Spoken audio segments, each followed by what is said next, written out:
안녕하세요. 메이트고 신일섭입니다.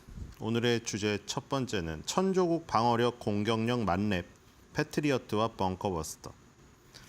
천조국이 되려면 이 정도는 돼야 될 것 같습니다. 이제는 1200조국이 되겠죠.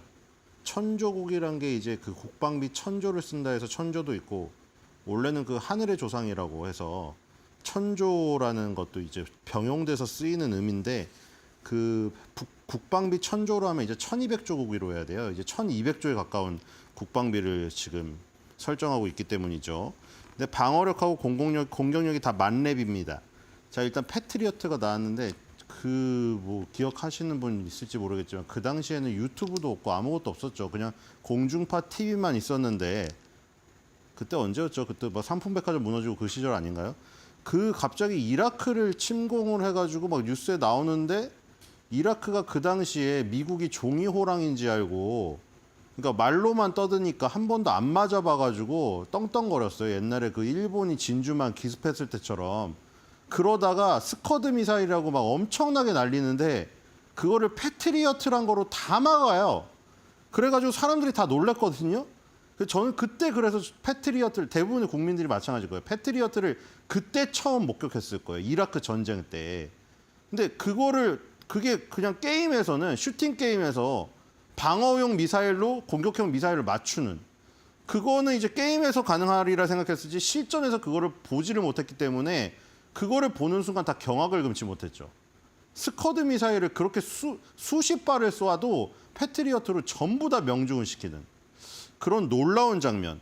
그게 지금 수십 년이 지났는데도 아직도 지금 이 패트리어트 미사일이 중추적인 역할을 하고 있다는 것이죠.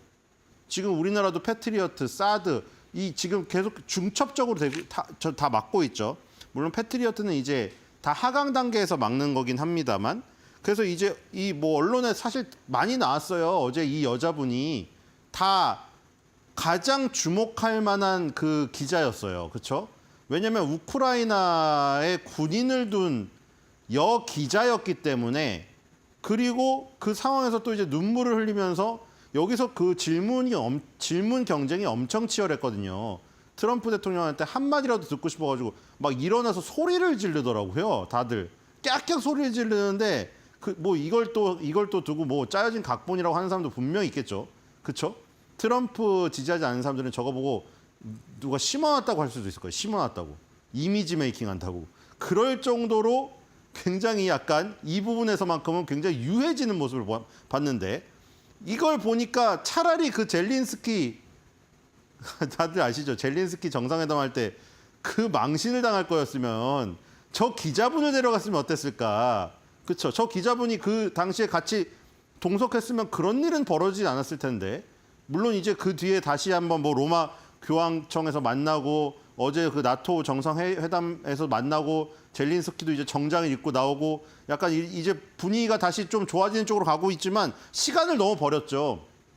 그때 버리는 바람에 전황이 조금 기울었잖아요. 물론 그 전에도 어려웠지만 지금 드론으로 열심히 활약을 하고 있지만 미국의 어떤 방공망이라든가 정보를 하나도 못 받는 상황이 돼버리니까. 근데 이제 이 트럼프의 마음이 뭐 완전히 변했는지 아닌지는 트럼프만이 알고 있겠죠. 그거는 트럼프 머릿속에 들어가야 되니까. 근데 어제 드러난 것으로만 보면 젤린스키가 그렇게 열심히 회담을 하고 트럼프랑 얘기를 한 것보다 오히려 어제 잠깐 한 1분인가 되려나요, 저게? 1분 정도 여기자랑 트럼프가 대화한 거에서 나온, 혹은 트럼프의 마음을 움직인 그 부분이 훨씬 컸다고 보입니다. 지금 겉으로는. 패트리어트 대공미사일, 이거 아직도 바라고 있잖아요. 그 이라크 전쟁 때 나왔던 게 아직도 중추적인 역할을 하고 있어요. 미국의 기술이 얼마나 대단한지. B2 폭격기가 이번에 벙커버스터 두 발씩 매달고 갔잖아요. 그게 80년대 기술로 만든 거랍니다. 그래서 댓글엔 다 나오고 있죠. 저게 80년대 기술이라고. 그럼 이미 지금 외계인하고 만나고 있다고. 진짜 천조국의 어떤 그 기술은 어디까지인지 모르겠습니다. 자, 패트리어트 대공미술 시스템, 이게 왜 나왔냐면 자기 남편이 우크라이나 군인이라 우크라이나에 지금 전황이 굉장히 안 좋기 때문에 패트리어트 미사일을 제공해 줄 수 있냐고 이걸 직접적으로 요구했어요. 젤린스키가 이거를 요구했으면 들어주지 않지 않았을까. 근데 지금 뭐 남편이 어디냐 막 자세하게 물어봤어요. 그래가지고 이제 힘내라고 하면서 내가 패트리어트 미사일을 제공해 줄 수 있는지 생각해 보겠다고 했습니다. 긍정적인 답변을, 그렇죠? 눈물 한 방울로. 그러니까 젤렌스키도 이렇게 나갔어야죠. 수그리고 나갔어야지 그렇게 강하게 나가서는. 트럼프 대통령은 항상 저런 어떤 스토리와 그런 것을 좋아하기 때문에 잘 구슬려야 됩니다. 젤렌스키가 너무 강하게 나가지 않았나 이런 생각이 들고, 그리고 이제 그 패트리어트 미사일이 우크라이나 그 남편을 둔 저 여기자도 저렇게 바라지만 지금 이번에 카타르 공군기지에 14발을 이란이 날렸잖아요. 상징적인 의미로. 이른바 다 약속 대련이라고 지금 다 불리우잖아요. 14발 벙커버스터를 맞았으니 우리도 14발의 탄도미사일을 발사하게 해달라. 대신에 미리 통보를 할 테니 카타르 공군기지에 미군하고 뭐 저기 헬리콥터랑 전투기 다 옆으로 빼놔라. 이렇게 된 거죠. 그래서 이제 그 지역에도 패트리어트가 설치되어 있는 거예요. 그래서 이제 패트리어트 포대가 딱 2개가 남아 있었답니다. 카타르 공군기지에. 그리고 거기에는 44명의 병사만 있었고 가장 나이 많은 병사가 28살인가밖에 안 됐고요. 가장 젊은 병사가 21살짜리 병사였답니다. 그래서 그 2개 포대 패트리어트만으로 14발 중에 트럼프가 트루스 소리를 쓴 걸로 따지면 13발을 패트리어트로 다 맞춰버렸고요. 한 발은 그냥 맞춰도 그만 안 맞춰도 그만인데 엉뚱한 데로 날려가서 그냥 버렸다는 거죠. 그러니까 지금 또 증명이 된 거죠. 수십 년 전 이라크 전쟁 때 증명됐던 그 명중률이 이번에 또 명중률로 증명이 된 거예요. 지금 현존하는 스커드 미사일보다 지금 이란의 탄도미사일이 더 발전했을 거 아닙니까? 그런데 그 수십 년 전에 막았던 패트리어트를 결국 다 막았어요, 또. 물론 약속 대련이었긴 하지만. 그래서 이 지금 뭐 가장 큰 뭐 규모의 패트리어트 전투였다. 뭐 이렇게 합동참모본부 의장이 얘기를 했고요. 그다음에 GBU-57에 대한 얘기를 했습니다. 왜냐하면 이거 가지고 지금 굉장히 지금 미국 언론과 지금 트럼프가 전쟁을 벌이고 있잖아요. 특히 CNN과, 그렇죠? CNN에서 뭐 거기에서 무슨 캐롤라인 레빗 대변인 말로 따지면 하급 실패자가 몰래 빼낸 자료를 가지고 지금 초반 기초 자료를 가지고 그거를 부풀려 가지고 우리 애국자들을 비난하고 있다. 이러니까 합동참모본부 의장이랑 어제 헤그세스 국방장관이 나와서 자세한 브리핑을 하는 시간을 가졌죠. GBU-57 이게 바로 벙커버스터인데 벙커버스터가 만약에 뚫리면 이렇게 지하로 가서 이 지하가 다 무너지게 된다. 그래서 트럼프 대통령이 계속 지금 위성사진으로 봐도 거기 겉에만 그을린 모습이 나오는 게 이 지하에 이 불꽃이 다 있기 때문에 이걸 파보기 전에는 그게 위성사진에 들어가지 않는다는 것이죠. 그 위력을 지금 보여주는 동영상을 틀었고요. 자, 그다음에 공격 전에 이미 옮겨졌다. 이건 뭐냐면 이제 또 그 얘기가 나오고 있으니까 우라늄 농축했던 거 이미 다 옮겼다. 이란이 이미 다 빼놨고 그 포르도 지역에 벙커버스터도 뚫었어도 아까 저 그림처럼 만약에 벙커버스터가 다 뚫었다고 한들 그 안에 우라늄이 없었다. 빈 방이었다는 거죠. 지금 계속 CNN을 그 필두로 해서 몇몇 언론이 그렇게 주장하고 있잖아요. 그리고 며칠 전에 이 사진을 보고 자꾸 그러는 거잖아요, 지금. 여기에 지금 트럭이 수십 대가 이 앞에 서 있었잖아, 포르도 여기 앞에. 그래서 이게 우라늄 농축된 거를 다 옮겼다는 거다. 그 트럭이다. 그렇게 이제 주장을 하고 있는데 이제 트럼프가 트루스 소리를 올렸죠. 그 차량하고 소형 트럭은 샤프트 상단을 덮으려는 콘크리트 작업자들 있지. 그 우라늄 농축을 옮기는 것 자체가 굉장히 불가능한, 왜냐하면 그게 정말 위험한 물질이잖아요. 너무 무겁고 이동하기도 힘들고 위험한 거를 저렇게 대놓고 무슨 일반 저런 트럭 갖고 옮길 수가 없는 것이다. 그렇게 지금 얘기를 했고요. 자, 그다음에 이제 그 트럼프 지능 낮은 느림보 거북이 퇴출 경고 두 번째 주제입니다. 자, 자신에게 좋은 얘기를 쓴 언론사는 칭찬해 줍니다. 항상 물어봐요. 어디 언론사입니까? 블룸버그로 하니까 블룸버그는 자기한테 우호적인 얘기를 썼거든요. 그 블룸버그 당신은 훌륭합니다. CNN 기자가 물어보면 CNN 당장 집에 돌아가세요 이래요.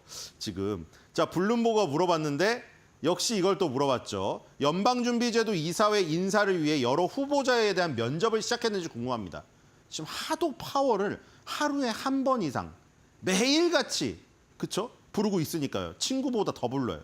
3명이나 4명 정도가 선택될 거라고 알고 있다. 지금 이미 마음속에 점 찍어 있습니다, 사실. 3명이나 4명 중에 1명 고를 거예요, 지금. 자, 그리고 끔찍하다는 표현을 썼는데 어제 나토 정상회의에서 끔찍하다는 표현을 쓴 대상이 딱 2개가 있었습니다. 어디였죠? 스페인하고 파월이었어요.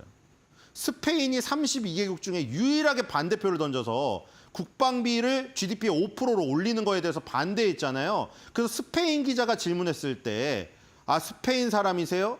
제가 스페인을 좋아합니다만 오늘 이 끔찍한 일로 인해서 나에게 관세 보복을 당할 것이다 하면서 그 스페인 기자의 그 억양하고 딕션까지 약간 흉내를 내면서 성대모사라면서 약간 비아냥댔거든요. 트럼프가. 거기서 스페인이 끔찍하다고 했고 그다음에 파월 보고 끔찍하다고 했습니다. 그는 끔찍하다. 인플레이션은 없다 우리는. 인플레이션은 없는데 그에게도 말했다. 저번에 백악관으로 비공개로 불렀잖아요. 불러서 인플레이션 없다고 분명히 말했는데 6월 달에 또 금리 인하 안 했죠 또. 그래서 인플레이션이 있을 수도 없을 수도 있다고 자꾸 그러고 있다 파월은. 그러니까 파월은 자기가 신중하다고 하는 건데 트럼프 입장에서는 그게 싫죠. 그러니까 나는 파월은 맨날 말하잖아요. 나는 신중하기 때문에 관세의 여파를 조금 더 지켜봐야 되고 지켜보면서 인플레이션이 만약에 있는지 없는지 판단하고 나서 금리 인하든 뭐 동결이든 결정하겠다 이거죠. 근데 지금 트럼프는 급하거든요. 왜냐하면 바이든이 물려준 거라고 하면 좀 유상 같아서 좋은 거 같은 느낌이 드는데 어떻게 보면 바이든이 그냥 뭐 폐기 처리한 트럼프한테 이렇게 먹어라 하면서 옮겨준 부채가 너무나 많고 지금 대규모 감세 법안 통과를 앞두고 있잖아요. 그것까지만 부채가 더 많이 늘어나는데 지금 금리에서 인하를 조금만 해주면 부채 갚는 빚의 그 값이 내려가는데 그걸 안 해주니까 너무 열받는 거예요. 그리고 이제 드디어 갈 때까지 갔습니다. 우리 욕할 때 정말 그 레드라인이 있잖아요. 보통 친구끼리도 이거 아무리 친한 친구 장난치더라도 이러면 진짜 기분 나쁘지 너 IQ가 무슨 뭐 물고기 금붕어 같냐? 이러면은 진짜 싸우지 않나요? 지능지수. 어제 지능지수가 처음으로 나왔거든요. 그동안 뭐 느림보 거북이다 멍청이다 뭐 이런 것까지 나왔잖아요. 어제 지능지수까지 나왔습니다. IQ가 낮대요. FRB 의장 보고. 그러니까 평균적인 지능지수를 갖춘 사람이라면 3포인트 정도 낮춰서 이게 9천억 달러에 해당되는 거다. 근데 이게 정신적으로 평범한 사람이라고 했는데 그가 하는 일을 보면 지능지수가 낮다. 그러니까 FRB 의장으로서는 지능지수 IQ가 떨어지는 사람이니까 부적절하다고 지능지수까지 이제 나왔습니다. 저게 해석에 따라서 어떤 언론은 다 IQ라고 해석했거든요. 지능지수 IQ 똑같죠. 그래서 아마도 정치적인 사람일지 모르겠어요. 또 얘기했어요. 파월은 계속 난 절대 정치적인 걸 고려하지 않는다고 하는데 트럼프는 계속 정치적이라고 하고 있어요. 계속해서. 그리고 정치적인 사람일지 모르겠지만 멍청한 사람인데 이건 표현은 많이 나왔죠. 사실 이건 많이 나왔고 어제는 드디어 지능지수까지 나왔다는 거. 이제 그냥 정말 끝난 거죠. 이거는 관계가. 자, 그다음 인플레이션 없다. 그리고 우리는 엄청난 경쟁력을 가지고 있다. 내가 관세로 돈을 엄청 벌어들이고 있다. 이겁니다. 자, 그리고 지금 이 놀라운 사실이 자, 이게 비둘기냐 매파냐 중도파는 예를 들어 올빼미파라고 불러요. 파월 같은 사람 올빼미처럼 왔다 갔다 이렇게 눈을 살피면서 그 FRB 의장이니까 그럴 수밖에 없는 위치긴 하죠. 그래서 이제 지금 현재 FRB 의장으로 거론되고 있는 사람이 지금 폴리마켓에서 1등 달리고 있는 사람이 크리스 윌러예요. 근데 이거 지금 제가 꾸준히 보여드리는데 그쵸? 꾸준히 보여드렸잖아요. 이거 성향에 따른 거. 지금 크리스 윌러랑 미셸 보우만이 보라색이 됐습니다. 이 두 사람 원래 뭐였습니까? 이 사람 둘이 전형적인 매파였어요. 지금 비둘기파 됐어요. 지금. 왜냐하면 지금 보세요. 트럼프가 지금 원하는 게 금리 인하하라는 거잖아요. 비둘기파는 뭐예요? 그러니까 일단 그 이중 책무 맨날 연준이 주장하는 이중 책무가 뭐예요? 최대 고용과 물가 안정. 파월이 맨날 입에 닳도록 얘기하는 거죠. 최대 고용과 물가 안정 이중 책무를 위해서 나는 오로지 지표만 보고 정치적인 고려 없이 요것만 딱 그냥 저기로 수치적으로 판단해서 난 한다 이거잖아요. 근데 그중에 이제 비둘기파가 있고 매파가 있죠. 예를 들어 금리 인하를 통해서 좀 더 최대 고용에 방점을 찍는 게 비둘기파고 금리 인상을 통해서 물가 안정에 방점을 찍는 게 매파잖아요. 근데 트럼프는 지금 원하는 게 뭐예요? 금리 인하를 원하고 있잖아요. 그러니까 누구를 원하는 거예요? 어떤 성향을 원하는 겁니까? 지금 비둘기파를 원하고 있죠. 비둘기파를. 근데 자꾸 파월이 매파적인 성향을 보이니 비둘기파적인 인물을 앉힐 것을 지금 경고하고 있는 거죠. 근데 여기서 그래서 희한한 게 크리스 윌러든 미셸 보우만이든 파월이든 다 공화당에서 임명한 거거든요. 지금 사실. 근데 지금 크리스 윌러랑 미셸 보우는 완전히 돌아섰어요. 지금 트럼프 쪽으로. 지금 보면은 윌러가 2021년부터 2023년까지 연준에서 가장 매파적인 인물 중 한 명이었습니다. 그렇죠? 이 사람이 가장 매파적이었어. 그럼 매파가 아까 뭐였어요? 금리 인상을 통해서 물가 안정에 방점을 찍는 사람이었거든요. 근데 지금 트럼프가 원하는 인물은 금리 인하를 통해서 최대 고용을 올리는 사람을 원하기 때문에 변했습니다. 이게 진짜 정치적인 사람이죠. 사실은. 그렇죠? 파월은 정치적이진 않은 것 같긴 한데 트럼프는 계속 그 얘기를 하니까요. 2024년에 중도로 바뀌었고요.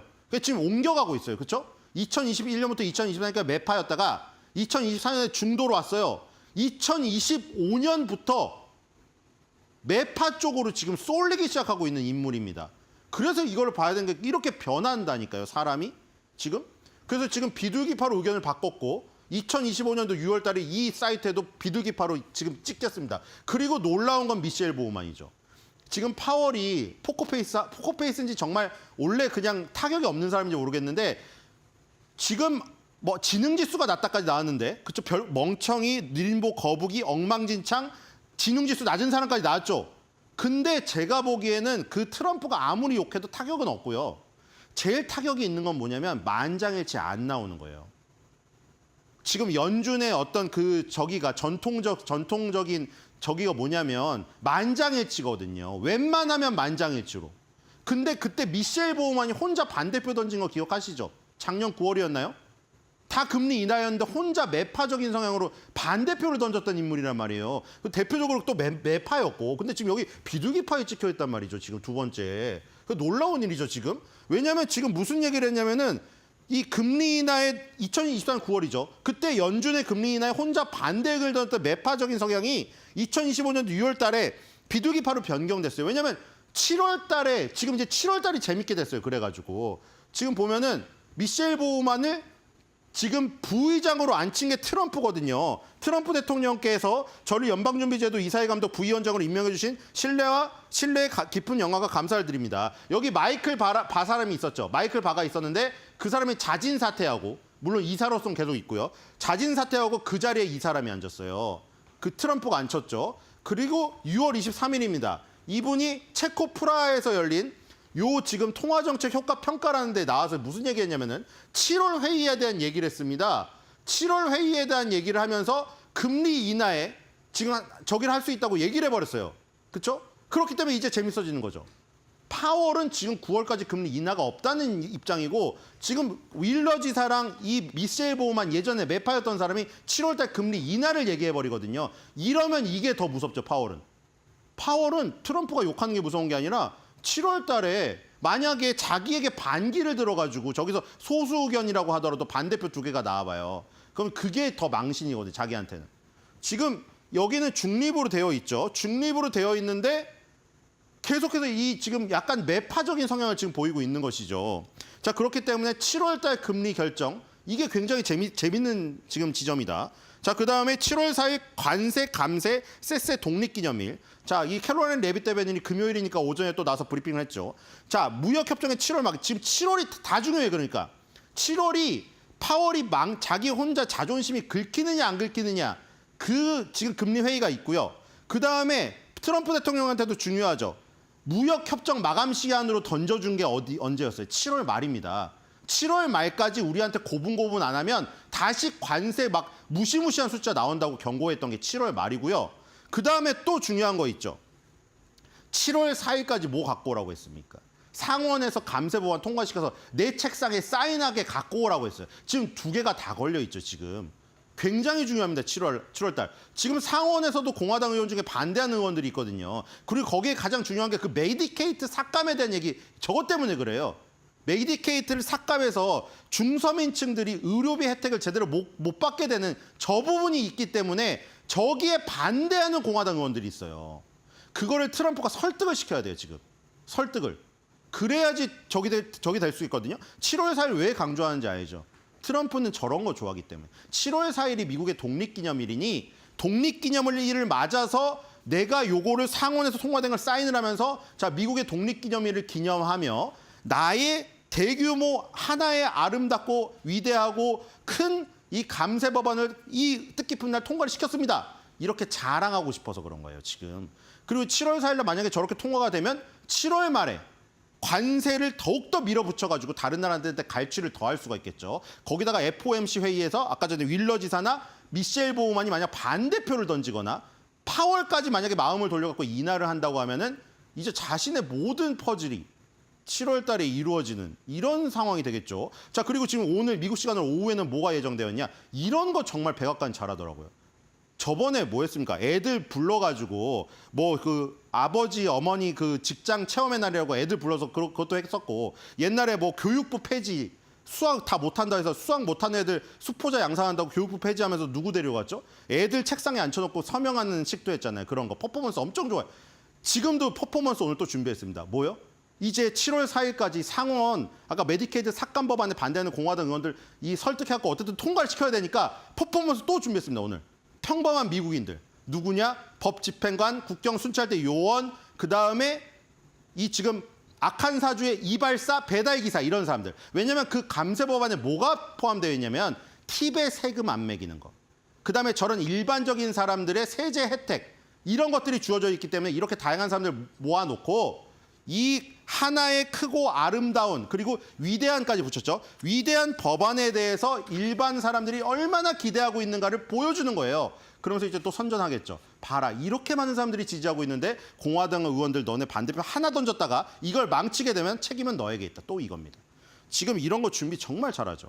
자, 그리고 이번에 그 나토 회의에 참석한 거에다가 지금 백악관 홈페이지에서 데디스 홈이라는 노래를 붙여서 뮤직비디오처럼 나왔는데 이거 몇 번 들었더니 중독되겠더라고요. 엄청 중독적이에요.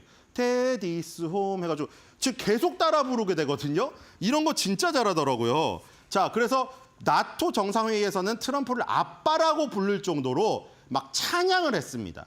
그리고 아까 전에 우크라이나 기자랑 대화에서도 약간 아빠 같은 모습이 보이기도 했어요. 약간 딸을 위로하면서 남편이 군대에 있어 내가 도와줄게, 패트리어트 줄게. 그러니까 트럼프는 어떤 얼굴이 진짜 얼굴인지 모르겠지만 굉장히 다양한 얼굴을 갖고 있는 건 맞는 것 같습니다. 그래서 이거를 지금 제가 다 종합을 해서 한 줄 매드평을 해보겠습니다. 데디스 홈, 아빠가 화났을 땐 You are fired.